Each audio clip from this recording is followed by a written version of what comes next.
हाँ, अब आपका क्वेश्चन है, कह रहा है 2 bars of radius R and, ये भी जेईई एडवांस का क्वेश्चन है, कह रहा है 2 bars of radius R and 2 are kept in contact as shown. ठीक है, are kept in as shown. Okay, अब देखना जरा सा,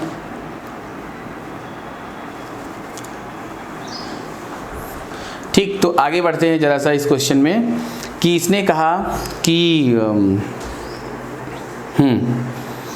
कह रहा है कि 2 bars of radius R and 2 are kept in contact as shown and electric current I is passed through the bars, which one of the following is correct.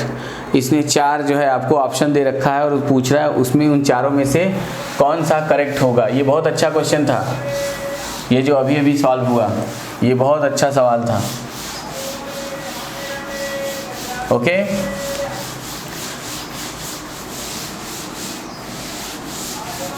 तो देखो जरा सा, अब हम लोग बात करेंगे उसके बाद वाले सब क्वेश्चंस पे। क्वेश्चन क्या कह रहा है, वो ऑप्शन में क्या दे रहा है, heat produced in bar B C is 4 times the heat produced in bar A B, electric field in both halves in is equal, current density across A B is double that of across B C. अच्छा, diagram भी दे रखा है, पहले मैं आपको diagram दे देता हूँ। उसने कुछ ऐसा जो है आपको डायग्राम दिया हुआ है, ठीक है, ये ऐसे और ये जो है, ठीक है। यहाँ पे कहता है कि L/2 इसकी लेंथ हो गई और ये L/2 ये लेंथ हो गई। ओके, और ये रेडियस क्या हो गया, R हो गया, ये रेडियस क्या हो गया, 2R हो गया। ठीक है, अब मैं यहाँ ऐसा करंट बता रहा है जो है, मतलब ये डायग्राम है, ये खुद क्वेश्चन ने डायग्राम दे रखा है, मैं नहीं दे रहा हूँ, क्वेश्चन ने दे रखा है। ठीक है, और ये कितना हो गया, 2R हो गया, ऐसा है जो है। अब यहाँ पे कहता है कि heat, option A, heat produced in the bar B C is 4 times the heat produced in bar A B, electric field in both half is equals, current density across A B is double that of across B C, potential difference across A B is 4 times that of across B C. ऐसा question है। ठीक है, तो चलो हम लोग जो है इसको सॉल्व करना स्टार्ट करते हैं। तो यहाँ पर जो है, ठीक है, अभी देखो,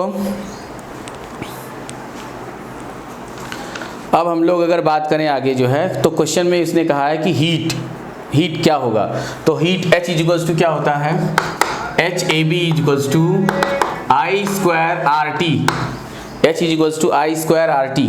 ठीक है, H equals to I square RT। ओ भाई साहब, आवाज मत करो। ठीक है, H equals to HAB equals to क्या हो गया, I स्क्वायर RT। ठीक है, और HBC इक्वल्स टू हो गया फिर से वही R स्क्वायर RT।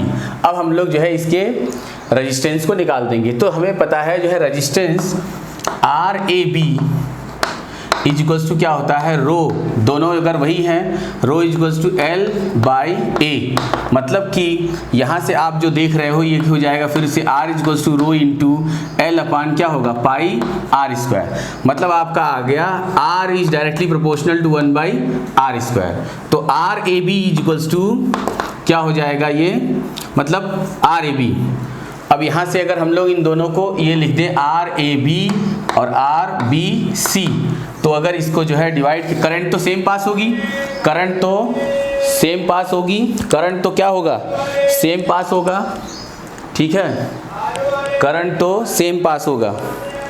तो अभी क्या हो गया, ये HAB upon HBC equals to क्या आ जाएगा, ये अगर मैं इसको R1 कहता हूँ और इस वाले को R2, तो क्या हो जाएगा, अगर मैं AB रखता हूँ तो क्या हो जाएगा, R2 square upon R1 square.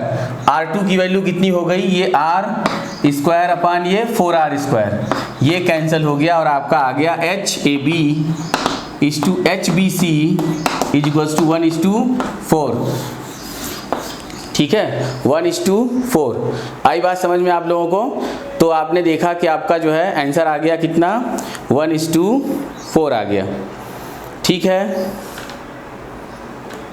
मतलब अगर वो आपसे पूछे कि ये कितने टाइम्स है तो HAB इक्वल्स टू क्या हो जाएगा, क्या हो जाएगा, HBC, मतलब अगर 1/4 आया तो HBC equals to 4 times of HAB, ऐसा ये आंसर है जो है। ठीक है, तो आप जो है उसमें से 4 में से एक कोई ऑप्शन अपना आप सिलेक्ट कर लोगे। ओके, समझ में आई बात? उसने कहा कि ऐसे ऐसे 2 वायर है, एक की रेडियस 2R है, एक की R है, दोनों में से सेम करंट, दोनों का लेंथ सेम है, R/2 L/2 L/2, दोनों में से सेम करंट पास हो रहा हो, तो आपको ये बताना है कि उनमें हीट प्रोड्यूस्ड क्या होगा। तो पहले वाले से जो पतला वायर है उसमें कितना है, पहले वाले का क्या है, 4 टाइम्स है, कितना है, 4 टाइम्स है, हो गया। क्यों? क्योंकि उसकी रेजिस्टेंस क्या होगी, ज़्यादा होगी, और उसकी वजह क्या है, उसकी क्रॉस सेक्शन एरिया क्या है, उसकी क्रॉस सेक्शन एरिया क्या आएगी, कम आएगी। लेंथ सेम है लेकिन क्रॉस सेक्शन एरिया कम होगी, इसलिए उसमें हीट प्रोड्यूस्ड क्या होगा, ज़्यादा होगा। R = ρ × L/πr²। तो उसकी रेडियस कम है, तो जैसे जैसे रेडियस कम होती जाएगी वैसे वैसे क्या हो जाएगा, रेजिस्टेंस बढ़ता जाएगा और हीट भी बढ़ता जाएगा जो है। ओके, नेक्स्ट क्वेश्चन है आपका इसके बाद, question number, next question number next IIT JEE 2001 JEE advance. अब आपका नेक्स्ट क्वेश्चन है JEE एडवांस 2001। ओके, मैं इसको हटा देता हूँ। ये था IIT JEE 2019, यही था ना, हाँ नहीं 2006 था, ये IIT JEE 2006, ये जो अभी मैं मिटा रहा हूँ ये था IIT JEE 2006। अब हम लोग बात करेंगे नेक्स्ट क्वेश्चन पे।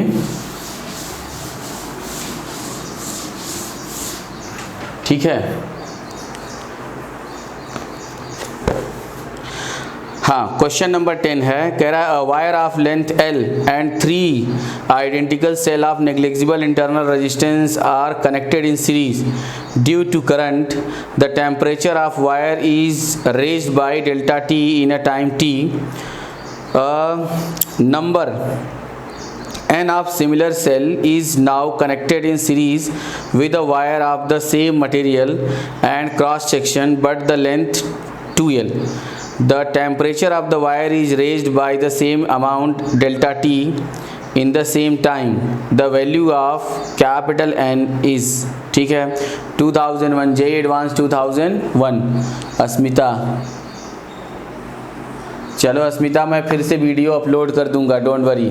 ठीक है, इसका जो है पूरा वीडियो बन रहा है, मैं अपलोड कर दूंगा, अभी भी देख लो जितना समझ में आ जाए, ठीक है, नहीं तो मैं अपलोड करूंगा तो आप उसको फिर से देख लेना जो है, वो एकदम बिल्कुल HQ HD होगा। ठीक है बच्चों, तो ज़रा देखना जो है इसमें, इस क्वेश्चन ने क्या कहा कि क्वेश्चन कहता है, अभी तो क्वेश्चन में फिर से जाना पड़ेगा। क्वेश्चन कह रहा है कि a wire of length L and 3 identical cell of negligible internal resistance are connected in series. Due to current, the temperature of the wire is raised by delta T in time. Okay?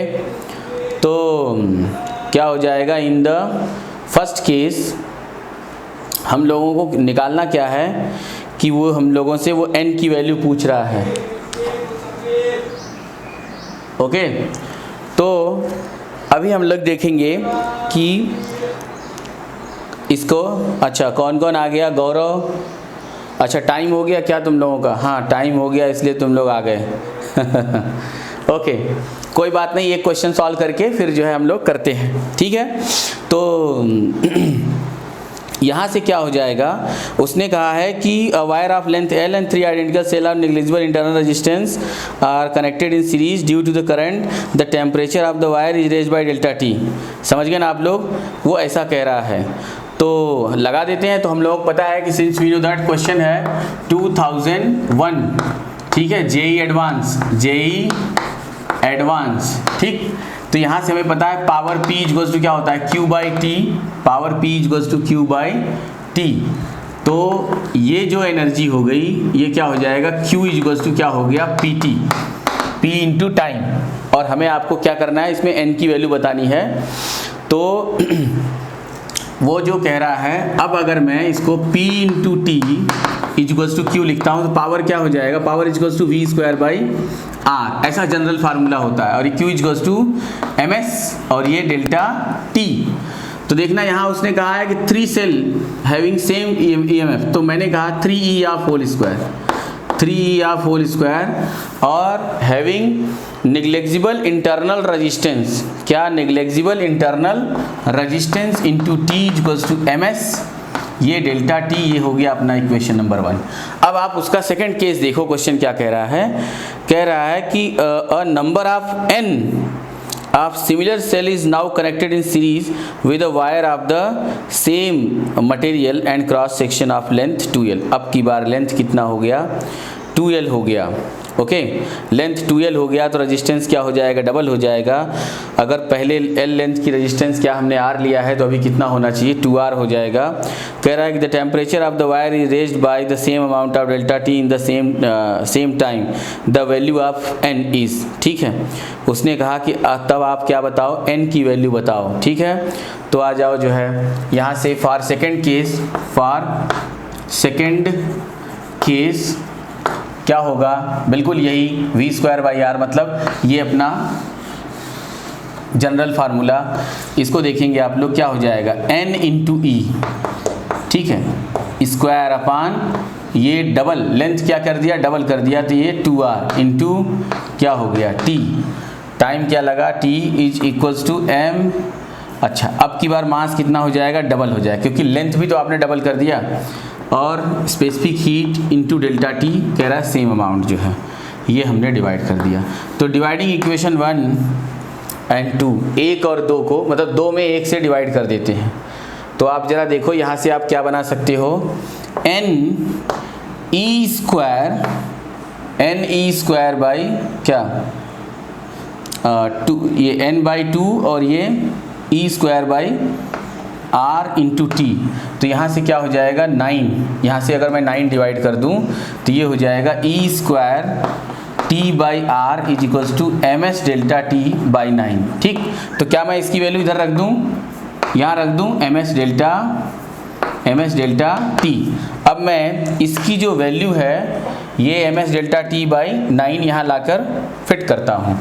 देखना जरा सा क्या हो जाएगा, n by 2 into कितना हो गया, e square into T by R is equals to ms delta t by 9 is equals to 2 into ms delta t, ठीक है। देखो ms डेल्टा t कट गया और ये हो गया जो है, देखना, therefore n is equals to 18 multiplied कितना आ गया 36, कितना आ गया, n इक्वल्स टू कितना आ गया 36।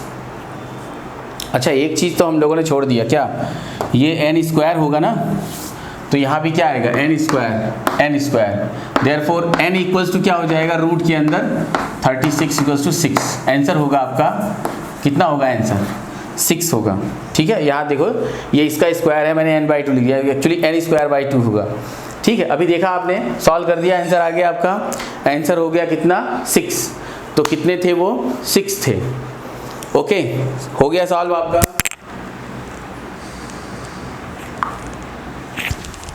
ठीक है स्टूडेंट्स, कर लिया सॉल्व, हो गया। तो आज का प्रोसेस यहीं रोक देते हैं, ठीक है। और कल बिल्कुल पूरी तैयारी के साथ आप लोगों का ये लगाया जाएगा, ठीक है, क्लास 12। Okay bye. तो मैं अभी यहीं पे इस प्रोसेस को रोक देता हूँ, क्योंकि जो है अब कल आप लोग टाइम से आना, तो फिर जो है बिल्कुल मिस्टेक नहीं होगी। ओके, चलो बाय। अब मैं क्लास 11th स्टार्ट करने जा रहा हूँ।